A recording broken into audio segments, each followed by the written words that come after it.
সুপ্রিয় শিক্ষার্থীবৃন্দ, তোমরা কেমন আছো? নিশ্চয় তোমরা ভালো আছো। আজকে আমার অনলাইন পাঠে তোমাদেরকে স্বাগতম জানাচ্ছি।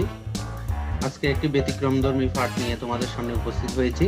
তোমাদের ব্যবসা শিক্ষা শাখার শিক্ষার্থীদের জন্য পাঠটি খুবই গুরুত্বপূর্ণ। তো আসো আমরা পাঠে চলে যাই। প্রিয় শিক্ষার্থীবৃন্দ, আজকে পাঠের শুরুতে তোমাদেরকে স্বাগতম জানাচ্ছি। আমি রাজচন্দ্রনাথ। প্রিয় শিক্ষার্থীবৃন্দ, ছবিতে তোমরা কি দেখতে পাচ্ছ? একটু ভেবে বলো। নগদ অর্থ ও নগদ টাকার আদান প্রদান। প্রিয় শিক্ষার্থীবৃন্দ, আজকে আমাদের পাঠ হচ্ছে নবম দশম শ্রেণীর হিসাব বিজ্ঞান অষ্টম অধ্যায় নগদান বই। তোমরা যারা এসএসসি পরীক্ষার্থী রয়েছে, তোমাদের জন্য পাঠটি খুবই গুরুত্বপূর্ণ।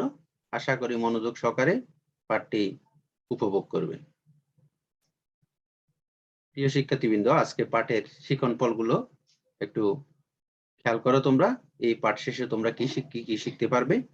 নগদান বইয়ের ধারণা ও গুরুত্ব ব্যাখ্যা করতে পারবে, নগদান বইয়ের শ্রেণী বিভাগ করতে পারবে, নগদান বইয়ের নমুনা ছক অঙ্কন করতে পারবে, বিপরীত দাখিলা লিপিবদ্ধ করতে পারবে এবং নগদান বই প্রস্তুত করতে পারবে।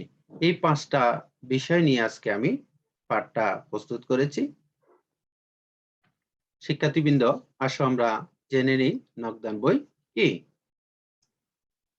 যে বিশেষ জাবেদায় নগদ লেনদেন সমূহ তারিখের ক্রমানুযায়ী প্রাথমিকভাবে লিপিবদ্ধ করা হয় তাকে নগদান বই বলে। নগদ প্রাপ্তি ও প্রদান সহ সমূহ প্রাথমিকভাবে নগদান বইতে লিপিবদ্ধ করা হলেও এই বিশেষ জাবেদাটির ছকে খতিয়ান হিসাবের মতো ডেবিট ও ক্রেডিট দুইটি পার্শ্ব থাকে এবং নির্দিষ্ট সময় শেষে এর যা নির্ণয় করা হয়। ফলে এটি জাবেদা হলেও খতিয়ানের মতো পাকাপাকিভাবে লেনদেনে সংরক্ষণ করে, তাই একে জাবেদা ও খতিয়ান উভয় বলা হয়। এখানে একটা প্রশ্ন আছে, জাবেদা ও খতিয়ান উভয়, নগদান বইকে জাবেদা ও খতিয়ান উভয় বলা হয় কেন? ওই বিষয়টা আসলে তোমরা এই বিষয়টা ব্যাখ্যা করবে। এখন প্রিয় শিক্ষার্থীবৃন্দ, আসো জেনে নিই নগদান বইয়ের গুরুত্ব। নগদ অর্থের যথাযথ লিপিবদ্ধকরণ ব্যবসায়ের গতিশীল রক্ষার পাশাপাশি বহু সিদ্ধান্ত গ্রহণে সহায়তা করে।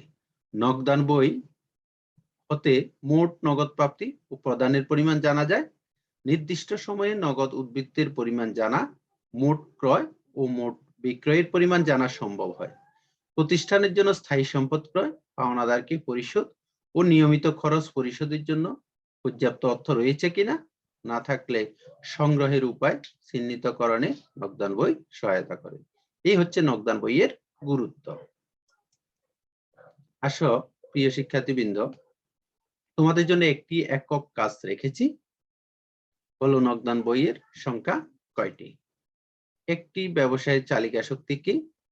নগদান বই কোন বইয়ের মতো কাজ করে? নগদান বই কিসের অন্যতম শাখা? এবং নগদান বই হিসাবের কি? এই কাজগুলো তোমরা একটু ভেবে বলতে পারো কিনা দেখো।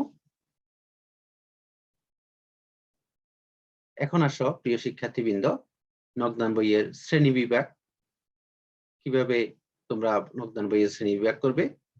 নগদান বই হচ্ছে 4 ধরনের। একটা হচ্ছে এক ঘরা নগদান বই, 2 ঘরা নগদান বই, 3 ঘরা নগদান বই, খুচরা নগদান বই। তাহলে কি বলছি? 1 ঘরা নগদান বই, 2 ঘরা নগদান বই, 3 ঘরা এবং খুচরা। এই 4 ধরনের নগদান বই তোমরা দেখতে পাবে। আজকে আমাদের এই নগদান বইয়ের প্রথম পাঠ। এখন আমরা 1 ঘরা নগদান বই সম্বন্ধে জানব। এই বইতে কেবল একটি টাকার ঘর থাকে। প্রতিষ্ঠানের যাবতীয় নগদ প্রাপ্তি ডেবিট দিকে এবং নগদ প্রদান ক্রেডিট দিকে লিপিবদ্ধ করতে হয়। নিচে দেখো 1 ঘরা নগদান বইয়ের নমুনা ছক রয়েছে। এখানে যে কয়টি ঘর রয়েছে, তারিখ, প্রাপ্তি, রসিদ নং, খতিয়ান পৃষ্ঠা, পরিমাণ টাকা। এটা হচ্ছে বাম পাশের ঘর। ডান পাশের ঘরেও তারিখ, প্রদান, ভাউচার নং, খতিয়ান পৃষ্ঠা, পরিমাণ টাকা। এখন দেখো বাম পাশের ঘরের সাথে ডান পাশের ঘরের পার্থক্য কি? বাম পাশেও ডেবিট দিকে 5টা ঘর, ডান পাশেও ডেবিট দিকে 5টা ঘর রয়েছে। এখানে পার্থক্য হচ্ছে বাম পাশে রসিদ নং, ডান পাশে বাউচার নং। আমরা যখন টাকা পাবো তখন রসিদ নং, আর যখন খরচ করব তখন বাউচার নং। এখন দেখো আমরা 2 ঘর নগদান বই সম্বন্ধে জানবো। কারবারে নগদ লেনদেনের পাশাপাশি ব্যাংক সংক্রান্ত লেনদেনগুলো লিপিবদ্ধ করার জন্য 2 ঘর নগদান বই সংরক্ষণ করা হয়। 2 ঘর নগদান বইয়ে 2টি টাকার কলাম থাকে, নগদ কলাম ও ব্যাংক কলাম। তাহলে দেখো এখানে 2টা ঘর বাড়বে, তাহলে 1 ঘর নগদান বইয়ে ঘরের সংখ্যা পেলাম আমরা 10টি, এখানে পাচ্ছি আমরা 12টি। কেন? এখানে 2টা ব্যাংক কলাম যুক্ত হবে, বাম দিকে ডেবিট দিকে একটি এবং ডান দিকে ক্রেডিট দিকে আরেকটি, মোট 2টা কলাম যুক্ত হচ্ছে। এখন প্রিয় শিক্ষার্থীবৃন্দ, তোমরা জানবে 3 ঘরা নগদান বই সম্বন্ধে। নগদ ও ব্যাংক লেনদেনের পাশাপাশি বার্তা প্রাপ্তি ও প্রদান সংক্রান্ত লেনদেনগুলো 3 ঘরা নগদান বইতে লেখা হয়। এর জন্য টাকার অতিরিক্ত একটি কলাম রাখা হয়। এখন দেখো আরো 2টা ঘর 2 দিকে বাড়লো, তাহলে ঘরের সংখ্যা হয়ে গেল 14। এখন দেখো তোমরা 14টি ঘর আছে কিনা। তাহলে বাম পাশে একটা বার্তা, প্রদত্ত বার্তা, আর ডান পাশে যেটি হচ্ছে এটা হচ্ছে প্রাপ্ত বার্তা। তাহলে আমরা এই 3 ঘরা নগদান বইয়ের ছক সম্বন্ধেও জানলাম। এখন প্রিয় শিক্ষার্থীবৃন্দ, এখন দেখো একটি খুচরা নগদান বই তোমাদের সামনে উপস্থাপন করেছি। প্রতিষ্ঠানের ছোট ছোট খরচগুলো যেমন 5 টাকা, 10 টাকা, 50 টাকা ইত্যাদি হিসাবের বইতে সংরক্ষণ করার জন্য সংশ্লিষ্ট ক্যাশিয়ারের বইতে যে বিবরণী সংরক্ষণ করা হয় তাকে খুচরা নগদান বই বলে। এখানে একটি খুচরা নগদান বইয়ের নমুনা চক রেখেছি। দেখো এখানে টাকার অঙ্ক খুবই কম, 60 টাকা, 40 টাকা, 120 টাকা, 50 টাকা, 30 টাকা, 40 টাকা, 50 টাকা। এভাবে দেখো আমার মোট প্রদানের হচ্ছে 390 টাকা। আর এটা দেখো কিভাবে কোন খাতে কত খরচ হয়েছে এই হিসাবটা ডান পাশে রয়েছে। তাহলে ছোট ছোট খরচ এখানে, এটা হচ্ছে তাহলে খুচরা নগদান বই। এখন দেখো প্রিয় শিক্ষার্থীবৃন্দ, তোমরা একটি গুরুত্বপূর্ণ বিষয় জানবে, সেটি হচ্ছে বিপরীত দাখিলা। কোন লেনদেনের ফলে একই সাথে নগদান বইয়ের নগদ টাকা বৃদ্ধি বা হ্রাস এবং ব্যাংকের টাকা হ্রাস পেলে যে দাখিলা দেওয়া হয় তাকে বিপরীত দাখিলা বলে। এখন একটা বিষয় তোমরা খেয়াল করো প্রিয় শিক্ষার্থীবৃন্দ, যেমন ব্যাংকে টাকা জমা হলে ব্যাংকে জমা টাকার পরিমাণ বৃদ্ধি পায়, নগদ টাকার পরিমাণ হ্রাস পায়।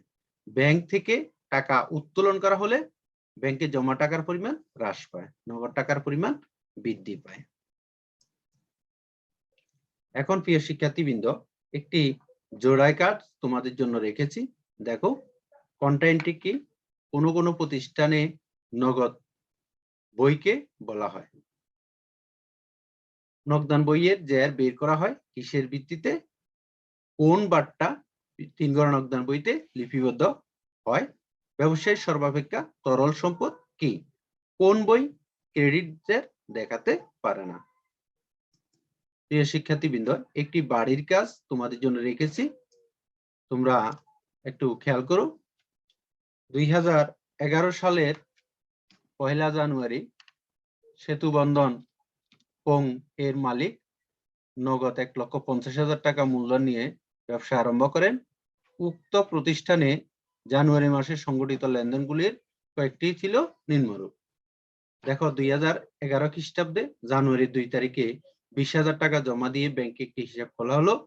জানুয়ারি 5 তারিখে মিতা ট্রেডার্স নিকট থেকে পণ্য ক্রয়, আর জানুয়ারি 10 তারিখে মিতু ট্রেডার্স নিকট পণ্য বিক্রয় করে নগদে 5,000 টাকা এবং 25,000 টাকার চেক পাওয়া গেল। জানুয়ারি 20 মিতু ট্রেডার্সের একটি চেক ব্যাংকে জমা দেওয়া হলো। জানুয়ারি 25 ধারে বিক্রয় বাবদ পাওনা 1,000 টাকা অনাদায়ী পাওনা হিসাবে গণ্য করতে হবে। জানুয়ারি 30 অফিস ভাড়া বাবদ 12,000 টাকার একটি চেক কাটা হলো। এখন এখান থেকে তোমরা 2টা কাজ করবে, সেটা হচ্ছে উপযুক্ত লেনদেনের তথ্যের ভিত্তিতে সেতু বন্ধন কোং এর একটি ঘরা নগদান বই তৈরি করো। উপযুক্ত তথ্যের আলোকে সেতু বন্ধন কোং এর জন্য একটি 2 ঘরা নগদান বই তৈরি করা। এখানে তোমরা যেগুলা প্রাপ্তি সেগুলা বাম দিকে লিপিবদ্ধ করবে এবং যেগুলা প্রদান সেগুলা ডান দিকে লিপিবদ্ধ করবে। এক ঘর নগদান বইয়ে গড়ের সংখ্যা হচ্ছে কয়টি? এক ঘর নগদান বই গড়ের সংখ্যা হচ্ছে 10টি, 5 5 10। আর দু ঘর নগদান বই গড়ের সংখ্যা হচ্ছে 12টি, 6 6 12। এই হচ্ছে তোমাদের আজকের বাড়ির কাজ। তো প্রিয় শিক্ষার্থীবৃন্দ, আজকে তোমাদের আমার পাঠ কেমন লেগেছে কমেন্ট করে জানাবে। আর তোমাদের এই পাঠটি আরো ভালো করে প্রস্তুত করব আশা করি। আগামী পাঠে সেই আশাবাদ রেখে তোমাদের এই পাঠের পরবর্তী বিষয়গুলো আরো ভালোভাবে উপস্থাপন করব এই কামনা রেখে তোমাদেরকে আগামী পাঠে আবারও আমন্ত্রণ জানিয়ে আজকের পাঠ এখানে শেষ করছি। ধন্যবাদ সকলকে।